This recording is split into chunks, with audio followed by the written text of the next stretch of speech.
channel and thank you for watching. So for today's vlog, ayan, itutour namin kayo dito sa 1-bedroom unit dito sa Shore 3 Residences, Tower 3. Kami yung nag-ayos dito and yung ibang mga gamit si owner ang bumili.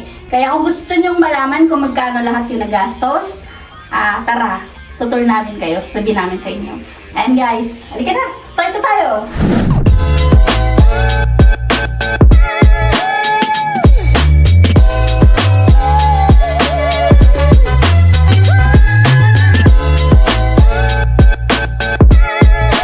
Mag-start muna tayo dito sa ating toilet.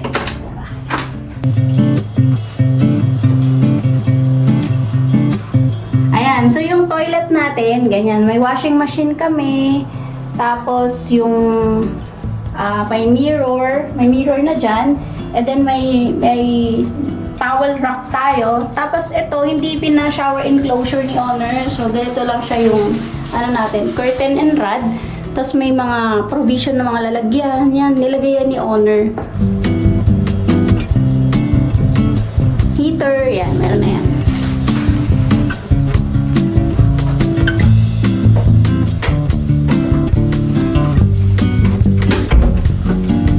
Dito naman tayo sa ating kitchen. So, ganun pa rin yung kitchen natin. Ano pa rin siya. Ito yung sink. Tapos si owner na naglagay ng mga appliances.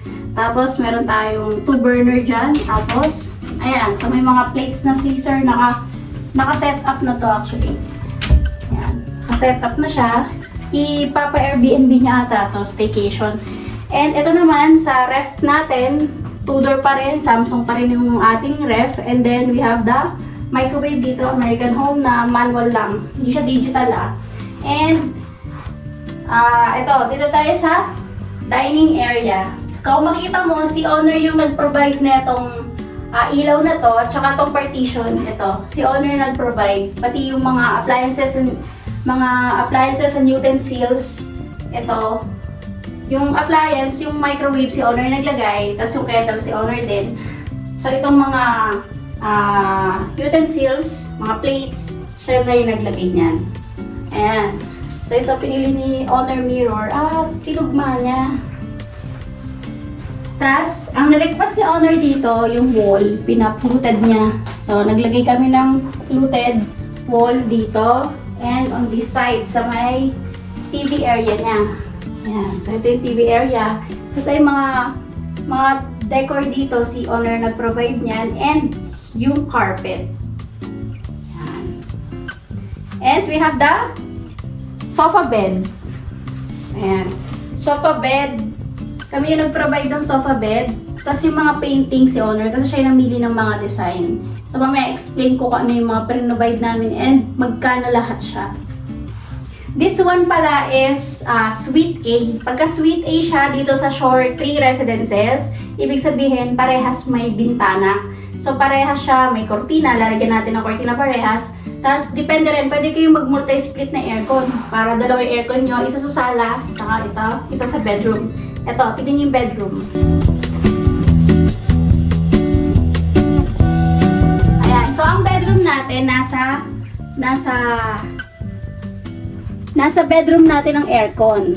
Ayan, so yan yung aircon ng bedroom. Tapos lalabas na lang yung lamig kapag ka-inopen mo yung door. Tapos we have cabinet here, 3-door cabinet. Ganyan yung forma. Ayan. Yan, yung bed natin dito is queen size bed yan. So si owner ang namili ng color ng kanyang kama. And ito, binili namin sa IKEA, yung cabinet. Tapos itong curtain, kung mapapansin nyo, blackout curtain yan. Para yung liwanag, hindi papasok para sa mga gustong magpahinga, madilim.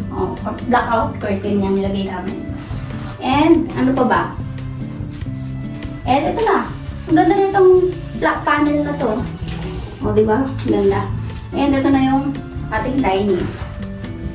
Okay, so itong TV natin is 43 inches. So, skyward siya. Kami na rin nag-provide. And, yung sa amin din galing yung kanyang fan light. So, yung fan light natin, 3 ilaw yan, ha? 3, yan. Yun, mas malinaw pala to. And I think this one also 3. Isa lang.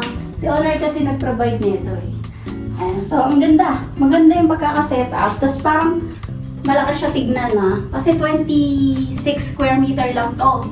Pero, sakto yung mga gamit. Ito sa IKEA namin to binili. Tsaka to sa IKEA. Ayan. Ano na tayo, upgraded na tayo ng ating furnishing kasi nga, alam mo na, kailangan natin mag-upgrade from time to time.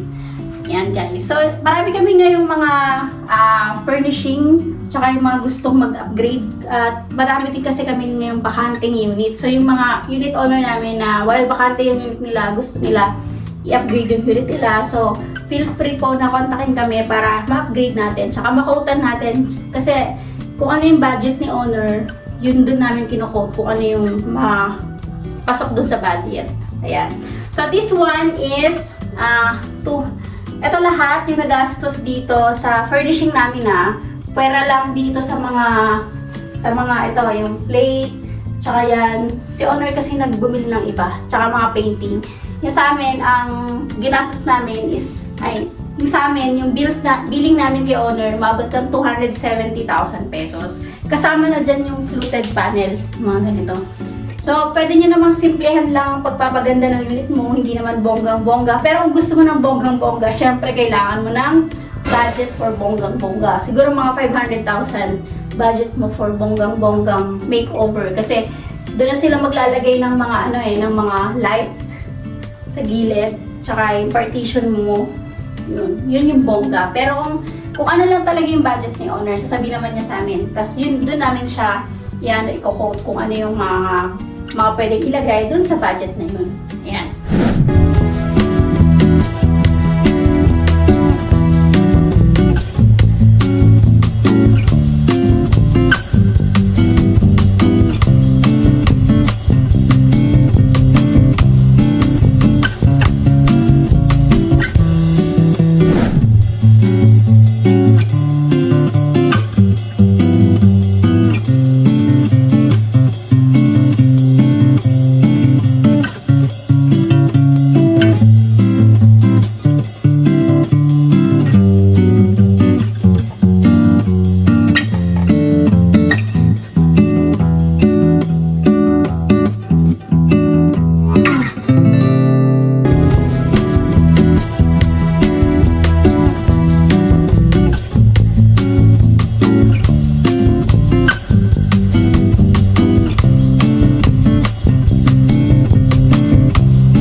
Thank you guys for watching, and please don't forget to subscribe to my channel. And sa mga gusto pong mag-improve na kanilang unit, kontakin nyo lang po kami sa aming FB page na Super Clean Realty and Management Consultancy Corporation. Sa mga gusto pong mag-avail ng furnishing namin, meron po kaming free smart lock sa mga mag-a-avail ng 160,000 peso package namin na basic furnishing. Yun lang guys, and thank you for watching, and please don't forget to subscribe to my channel. Bye!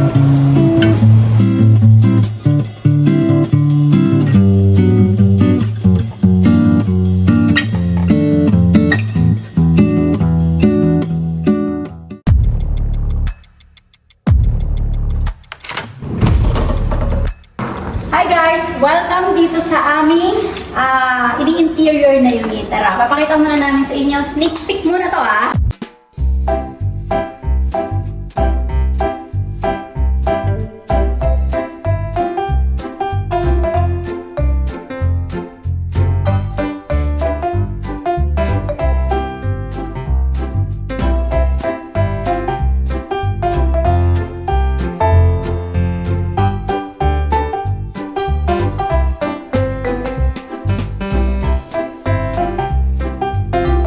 Guys, so ito na yung ongoing renovation namin dito sa Tower 1 ng Shore 3 Residences. Pag natapos namin ito lahat, ipapakita ulit namin sa inyo at sasabihin namin syempre kung magkano lahat yung nagastos. Kaya, Abangan!